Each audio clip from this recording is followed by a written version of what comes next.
नमस्कार मित्रों, मैं संदीप पाइकरा और आप देख रहे हो अपना पसंदीदा चैनल सलासर न्यूज़। आज साल का पहला त्यौहार मकर संक्रांति और हमारे चैनल की तरफ से आप सब लोगों को मकर संक्रांति हार्दिक शुभकामनाएं। आज हम मौजूद है स्वामीनारायण स्कूल सलवाव में। आज हम इनसे बात करते हैं कि आज इन्होंने कुछ कार्यक्रम रखा था, उनके बारे में हम बात करेंगे। नमस्कार सर। सर आपका परिचय? मैं Shastri Kapil Jivandas ji, managing trustee Shri Swaminarayan Gurukul Salvav. Sir आज जो साल का पहला जो त्यौहार है अपना जो मकर संक्रांति मनाए, तो आज देखा हमने आपने क्या क्या प्रोग्राम आयोजित किया था अभी? मकर संक्रांति हमारे सभी त्योहारों में राजाधिराज त्योहार है। महा मकर संक्रांति बोलते हैं, महा उत्सव बोलते हैं। और नए साल की शुरुआत में सबसे पहला त्योहार हो तो ये मकर संक्रांति है। हमारी सनातन संस्कृति में कार्तिक महीने से शुरू होता है वर्ष, और ईस्वी सन में भी जनवरी से वर्ष शुरू होता है। और दोनों सालों में अगर सबसे पहला त्योहार हो तो मकर संक्रांति का त्योहार है। बहुत बड़ा त्योहार है और आज का दिन खास करके भक्तों को ज्ञान और दान दोनों देने की उपासना का त्योहार है। आज पूरे विश्व में जहां जहां सनातन संस्कृति गई है वहां गौ माता का पूजन होता है। अनाथ आश्रम, वृद्धाश्रम, निराधार बच्चों को दान किया जाता है। किसी को विद्या का दान, किसी को कपड़े का दान, किसी को धन दान।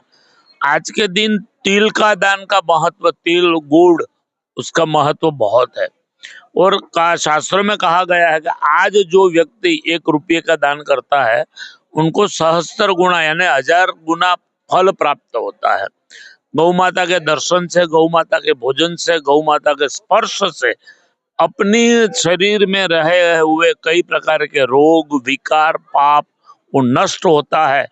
ऐसा आज का महत्व है। स्वामीनारायण गुरुकुल में सुबह हमने देखा गौ माता के 108 के नाम से यज्ञ नारायण को आहुति दी गई। गौ माता का पूजन हुआ, भक्तों ने किया, दर्शन किया, भोजन कराया और आशीर्वाद प्राप्त किया। आज के पवित्र दिन पे मैं सभी भारतवासियों को बहुत बहुत शुभेच्छा देता हूँ। हर एक के जीवन में परमात्मा सर्व प्रकार से उनके संकल्प पूर्ण करे, बच्चों में अच्छा ज्ञान और संस्कार हो।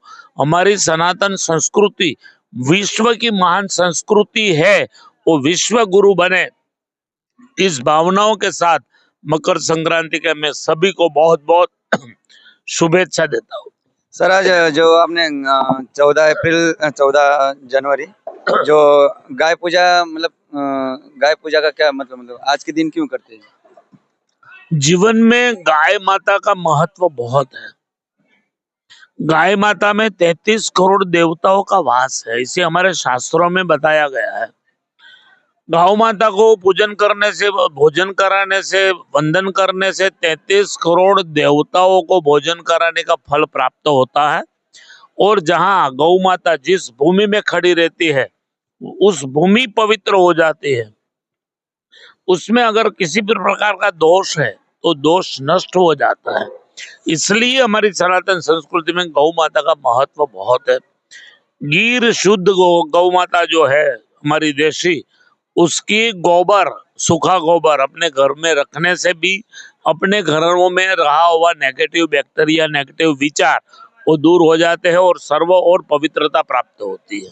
सर देखा जाए कि 14 जनवरी को बहुत सारे लोग पतंग उड़ाते हैं, अपना त्योहार मनाते हैं। सर अपने जो मुख्यमंत्री है पीएम, उन्होंने जो अपना एक हनुमान जी का जो टैटू ऐसे उड़ाया है पतंग समझ के, तो उसके बारे में आपकी क्या राय है? नहीं, पतंग उड़ाना एक साइंटिफिक है। हमारे धर्मशास्त्रों में कहा है कि जब सूर्य नारायण की किरण उत्तरायण होते हैं और तब उस ताप को आप ग्रहण करो तो शरीर के सभी रोग नष्ट होते हैं।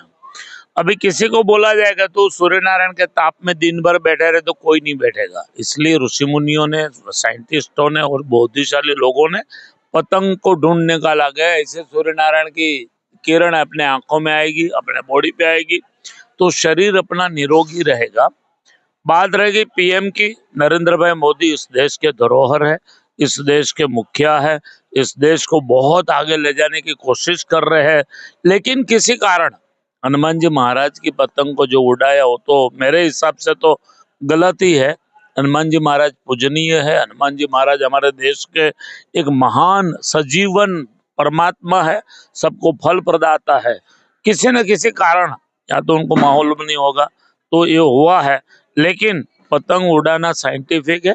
और सूर्य नारायण की किरणों अपने शरीर में, बॉडी में, आंख में गिरे तो अपने मनों की, शरीर की पवित्रता होती है, शुद्धि होती है, रोग मुक्त शरीर होता है।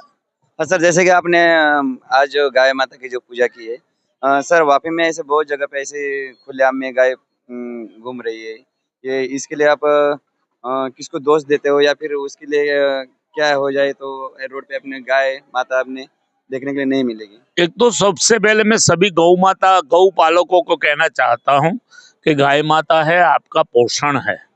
गाय माता के दूध से, गाय माता के गोबर से, गौमूत्र से पूरा घर का परिवार चल सके, इतनी ताकत है। फिर भी लोग स्वार्थ के कारण कुछ समय रात को घर में दूध निकाल के गाय को छुट्टी कर देते हैं। वो बहुत बड़े दोषी है, अपराधी है। और सनातन संस्कृति में जब गाय माता को माता कहते हो तब उनको खुले में भटकना, खुले में छोड़ना है, तो इससे बड़ा कोई पाप होता ही नहीं है।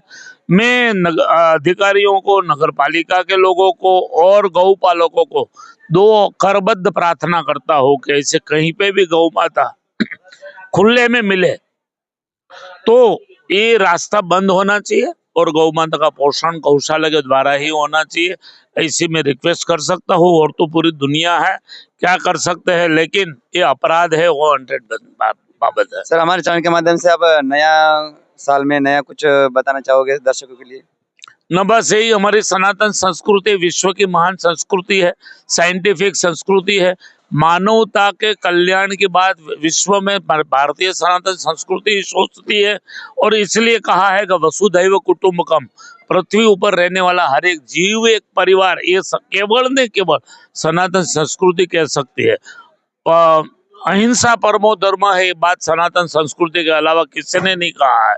वीरस्य परमो धर्म है, ये भी बात सनातन संस्कृति के लिए, माताओं के रक्षण के लिए, गौ माता के रक्षण के लिए, नदियों के रक्षण के लिए ये बात सनातन संस्कृति में कही है।